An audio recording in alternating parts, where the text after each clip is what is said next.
police station વિસ્તારમાં four વ્હીલરના ગાડીના કાચ તોડી રોકડા રૂપિયા 35 લાખની ચોરી કરી નાસી જનાર બે વોન્ટેડ આરોપીઓને રોકડ રૂપિયા 2.5 લાખના મુદ્દામાલ સાથે ઝડપી પાડતી સુરત શહેર ક્રાઇમ બ્રાન્ચ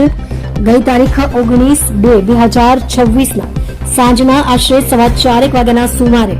સુરત ભવાની મંદિર પાસે આવેલ ગણેશ કુમાર જયેશ કુમાર આંગડિયા પેઢીમાંથી રૂપિયા 35 લાખ એક સફેદ કલરના કપડાના થેલામાં રાખી તેમની ફોર વ્હીલર ફોર્ચ્યુનર ગાડીની પાછળની સીટના ભાગે મૂકી રામનગર ચાર રસ્તાથી પસાર થતા હતા તે વખતે પાછળથી કાળા કલરની હોન્ડા યુનિકોર્ન મોટરસાયકલ પર બે અજાણ્યા ઈસમોએ ફોર્ચ્યુનર ગાડીનો કાચ તોડી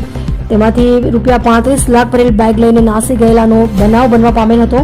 આ બનાવ બાબતે રાંદેર પોલીસ સ્ટેશનમાં ગુનો નોંધાયો હતો, જે સદર ગુનાને અંજામ આપનાર બે આરોપીઓ અજય ઉર્ફે મોટિયા દશરથ ભોગેકર ઉંમર વર્ષ 34 ધંધો મજૂરી રહે ફ્રી કોલોની છારાનગર અમદાવાદ, નિલેશ ઉર્ફે નિલેશ ફતિયા ભોગેકર ઉંમર વર્ષ 55 ધંધો રિક્ષા ડ્રાઈવર રહે ફ્રી કોલોની છારાનગર અમદાવાદ નાઓને